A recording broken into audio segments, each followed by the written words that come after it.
Hay una idea que, bueno, una vez que la conoces, ya no puedes dejar de verla por todas partes. Es verdad. Es esta noción de que nuestro propio cuerpo es el modelo, la plantilla secreta para todo lo que consideramos, no sé, bello, bien proporcionado. Exacto. Hoy nos sumergimos de lleno en esa idea, una que ha obsesionado a artistas, a arquitectos, por siglos. Y a matemáticos también. Y a matemáticos, claro. Nuestra misión hoy es seguir el rastro de este concepto a través de la historia. O sea, cómo es que las observaciones de un arquitecto romano terminaron dando forma no solo a templos, sino a pinturas icónicas del Renacimiento e incluso a los edificios de concreto del siglo XXI. Es que esta no es solo una búsqueda estética. Es casi filosófica. Es el intento de encontrar un lenguaje universal, un puente que conecte las creaciones humanas con el orden del cosmos. Claro, la premisa es audaz. Si el ser humano es la creación perfecta, entonces sus proporciones deben contener el secreto de la armonía. Y bueno, a lo largo de este análisis, vamos a desempacar las herramientas que usaron para descifrar ese secreto. Conceptos como la antropometría, la famosa sección áurea Y la secuencia de Fibonacci. y la secuencia de Fibonacci. Son, digamos, las matemáticas detrás de la belleza. De acuerdo. Para desentrañar esto, empecemos por el principio. Hay que viajar en el tiempo. Sí, a la antigua Roma, siglo I antes de Cristo. Y ahí conocemos a nuestro primer protagonista, Marco Vitruvio Polión, el gran Vitruvio. Él, en su tratado de arquitectura, que es, bueno, es básicamente la Biblia de la arquitectura clásica, plantea algo que en su momento fue... Revolucionario, completamente. Vitruvio propone que un templo, para ser bello, para agradar a los dioses, debe reflejar las proporciones del cuerpo humano. Y no era una metáfora. Para nada, era una instrucción técnica. Él creía que el cuerpo era un microcosmos que reflejaba un orden divino y que la arquitectura debía hacer exactamente lo mismo.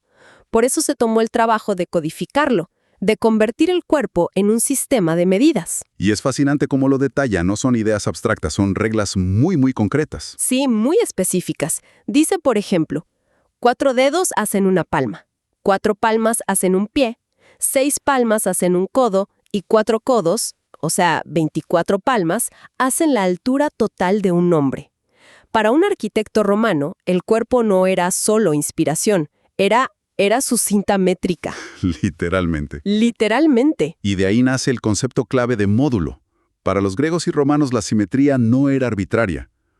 Todo en un edificio, desde lo más grande a lo más pequeño, debía estar relacionado por una proporción común, por este módulo. Y ese módulo venía del cuerpo. Exactamente. Derivaba del cuerpo. Un ejemplo clarísimo está en las columnas de los templos. El diámetro de la base de la columna se convertía en el módulo 1.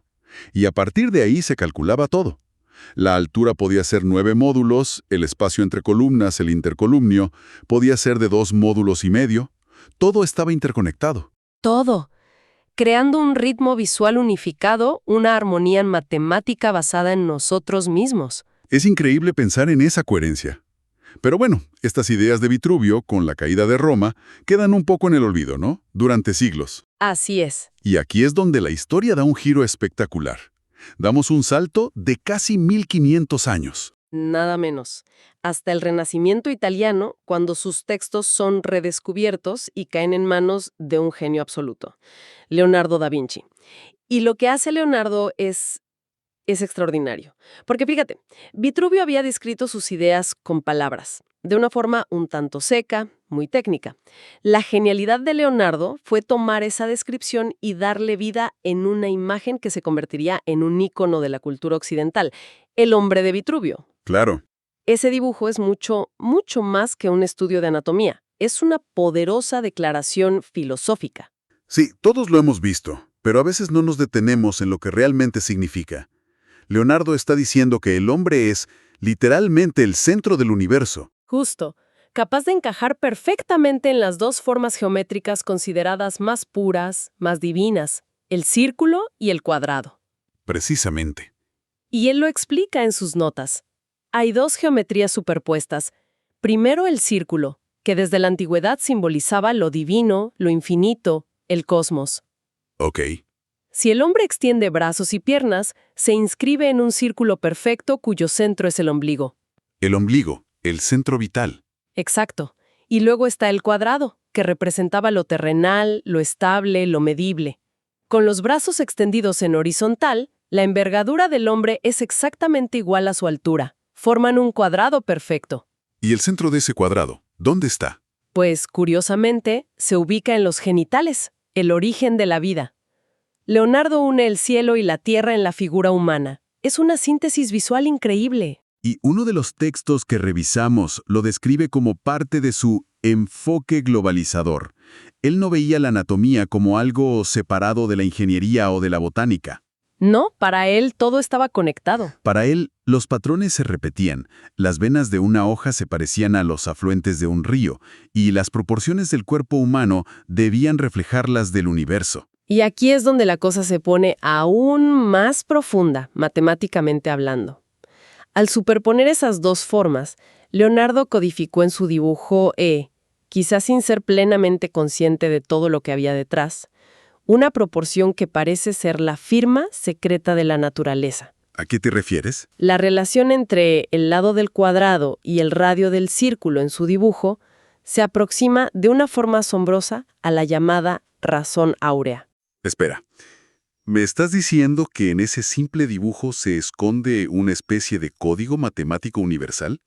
Porque hemos oído hablar mucho de la divina proporción o la sección áurea. Suena casi místico. Y lo es, en cierto modo. Es un número, aproximadamente 1,618, representado por la letra griega phi, que ha obsesionado a matemáticos y artistas por igual. La definición de los antiguos griegos es pura poesía matemática. A ver. Dividir un segmento en media y extrema razón. Imagina una línea. La cortas en dos trozos desiguales. Ok. ¿Has encontrado la proporción áurea si la relación entre la línea completa y el trozo largo es exactamente la misma que la relación entre el trozo largo y el trozo corto? Esa proporción es siempre 1,618 y un montón de decimales infinitos. Es un número irracional. Entiendo. Es una proporción que se contiene a sí misma, que tiene su propia lógica interna. Pero ¿cómo es que un número tan específico, y además irracional, aparece por todas partes? Parece demasiada coincidencia. Bueno, aquí entra nuestro tercer protagonista. Otro Leonardo, pero esta vez de Pisa, más conocido como Fibonacci. Fibonacci. Alrededor del año 1200, mucho antes que Da Vinci, él introdujo en Europa una secuencia numérica muy simple que había observado en problemas de cría de conejos. De conejos, sí. Empieza con 1 y 1, y a partir de ahí cada número es la suma de los dos anteriores. 1, 1, 2, 3, 5, 8, 13, 21, 34, 55, y así hasta el infinito. ¿Parece un juego de niños? Ok, una secuencia sencilla. Pero, ¿qué tiene que ver con el número de oro? Ahí está la magia que conecta todo. Si tomas dos números consecutivos de la secuencia de Fibonacci y divides el mayor entre el menor, ¿Qué pasa? el resultado se acerca cada vez más y más a phi. Por ejemplo, 3 dividido entre 2 es 1.5. 8 entre 5 es 1.6. Se va acercando. Se acerca. 21 entre 13 ya es 1.615. Si saltas a 144 entre 89, ya tienes 1.6179. Es asombroso. Es como si esta simple secuencia de sumas contuviera el ADN de la proporción áurea. Eso es alucinante. Que una secuencia que empieza sumando 1 más 1 contenga la clave de lo que consideramos bello. Exacto. Y según las fuentes que tenemos, este código no se queda solo en los números, sino que salta al mundo real. Totalmente. Es la plantilla del crecimiento en la naturaleza. Miremos una flor de girasol. Las semillas no crecen al azar, forman espirales que giran en sentidos opuestos. Cierto. Si las cuentas, casi siempre encontrarás números consecutivos de Fibonacci, como 34 espirales en un sentido y 55 en el otro. Esto permite el empaquetado más eficiente de las semillas. Increíble. Lo mismo pasa con las escamas de una piña o los pétalos de muchas flores. Y el ejemplo clásico es la concha del Nautilus, ¿verdad? Esa espiral perfecta que crece y crece, pero siempre mantiene la misma forma. Exacto. Es una espiral logarítmica que se expande siguiendo a la perfección la proporción áurea. Pero va más allá. Se ha descubierto que incluso la doble hélice de nuestro ADN, en sus medidas de un ciclo completo, respeta estas proporciones. ¿Incluso el ADN? Incluso el ADN. Parece que desde el código de la vida hasta la forma de las galaxias, el universo tiene una extraña preferencia por este número. Ok, todo esto es fascinante en la naturaleza, en el Renacimiento, pero ¿cómo aterriza en el mundo de acero y concreto del siglo XX? ¿Seguimos construyendo con estas ideas en mente? Pues sí, y de una forma muy sistemática. Saltamos al siglo XX y nos encontramos con el influyente y también polémico arquitecto suizo-francés Le Corbusier. Le Corbusier. Él era un apasionado de este orden matemático y, bebiendo directamente de Vitruvio y Leonardo, se propuso crear un sistema de medidas para la era industrial. Lo llamó el módulor. El módulor. Lo que Le Corbusier buscaba era una especie de regla universal, ¿no?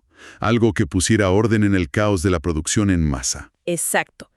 Quería superar la engorrosa división entre el sistema métrico decimal y el sistema imperial de pies y pulgadas. Su módulor es la culminación de toda esta historia. Partió de una figura humana estandarizada, de 1,83 metros de altura. 6 pies exactos. 6 pies exacto. Y usando la sección áurea y la serie de Fibonacci, derivó una escala de medidas armónicas para todo. La altura de una puerta, el ancho de una ventana, la altura de un techo, el tamaño de un escritorio. Y ese estándar de 1,83 metros, ¿de dónde salió? Suena muy específico. Pues es una de las partes más curiosas. El estándar se basó en el prototipo del Messier, del detective apuesto de las novelas policíacas inglesas. ¿En serio? Sí. Aparentemente era el ideal de Le Corbusier. Un ideal, la verdad, un tanto específico. Lo cual, para ser honestos, dejaba fuera buena parte de la población mundial. Es una de las grandes críticas a su sistema. Claro. Buscaba una armonía universal, pero partiendo de un estándar humano muy particular. Y se podría decir eurocéntrico. Ahí está la tensión, claro. Por un lado, el noble objetivo de crear espacios inherentemente cómodos y proporcionados para el ser humano. Sí. Y por otro, la rigidez de imponer un único ser humano como medida de todas las cosas. Aún así, aplicó este sistema en sus edificios más famosos, como la Unité d'Habitation en Marsella. Absolutamente. Él defendía que el modulor no era un sistema de cifras frías, sino de medidas visuales. A diferencia del sistema métrico, con infinitas posibilidades, el modulor te daba una gama limitada de dimensiones que, al combinarse, garantizaban la coherencia y la armonía. Es un eco de Vitruvio. Es un eco directo de Vitruvio, pero adaptado para una era que necesitaba prefabricar paneles de hormigón en lugar de tallar columnas de mármol. El viaje es increíble, de la palma de la mano como regla en Roma, al hombre universo de Leonardo, al código matemático oculto en la naturaleza, hasta un sistema industrial para construir ciudades. Exacto. Y lo más sorprendente, y algo que destacan varias de nuestras fuentes, es que una vez que conoces esta proporción, empiezas a verla en lugares totalmente insospechados. Es casi como ponerse unas gafas especiales. De repente la ves en el arte. Se ha analizado hasta la saciedad cómo la fachada del Partenón en Atenas parece inscribirse en un perfecto rectángulo áureo. Increíble. O pintores modernos como Piet Mondrian o Georges Seurat, que usaron la sección áurea de forma explícita para estructurar sus composiciones abstractas. Y no solo en lo visual. Leí en uno de los artículos que incluso se ha estudiado su presencia en la música. Sí, en la estructura temporal de sonatas de Mozart, o en obras de Debussy, donde las secciones climáticas aparecen en puntos que dividen la duración total de la pieza según la proporción áurea. Aunque ahí el debate es más intenso, ¿no? Sí. En la música el debate es más intenso, pero donde es innegable es en objetos cotidianos. Una tarjeta de crédito. Una tarjeta de crédito. Su forma no es casual.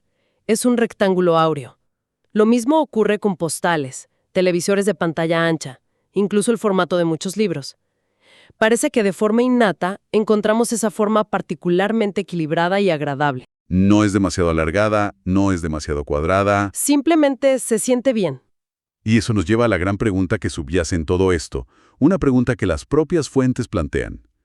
Toda esta gente, desde los arquitectos del Partenón hasta los diseñadores de Wiriza de hoy, usaron la divina proporción de forma consciente. ¿La aplicaron como una fórmula secreta para garantizar la belleza? Esa es la disyuntiva. Por un lado, tienes a gente como Le Corbusier o ciertos artistas del Renacimiento que sí, la estudiaron y la aplicaron deliberadamente como una herramienta. Pero, por otro lado, está la otra posibilidad que es quizá más fascinante. A ver. Y si muchos creadores simplemente llegaron a estas proporciones de forma intuitiva. Como por instinto. Exacto. Como dice uno de los análisis, quizás simplemente vivimos en un mundo proporcionado por la razón áurea. La hemos visto en las flores, en las conchas, en la estructura de nuestro propio cuerpo desde que nacemos. Claro. Nuestro cerebro podría estar de alguna manera precableado para reconocer esa proporción como armoniosa y correcta. Entonces no estarían aplicando una fórmula. No, estarían replicando un patrón que su instinto reconoce como bello porque es el patrón de la vida misma. Es la eterna pregunta, ¿es una herramienta deliberada o un eco inconsciente? Probablemente una mezcla de ambas. Pero me fascina la idea de que nuestra percepción de la belleza no sea solo cultural, sino que esté conectada a una constante matemática del universo.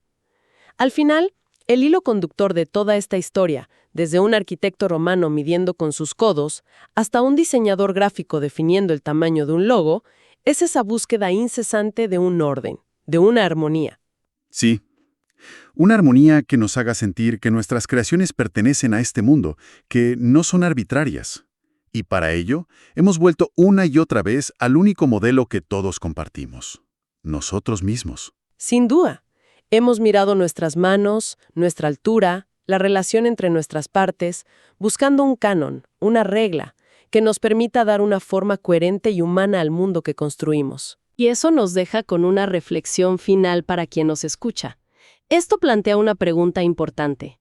La próxima vez que algo, ya sea un edificio, una pintura o el diseño de un teléfono, nos parezca intrínsecamente bello o bien proporcionado, ¿qué estamos reconociendo realmente? ¿Una fórmula matemática universal que la naturaleza y el arte comparten? ¿O estamos simplemente viendo un reflejo de nosotros mismos en todas las cosas?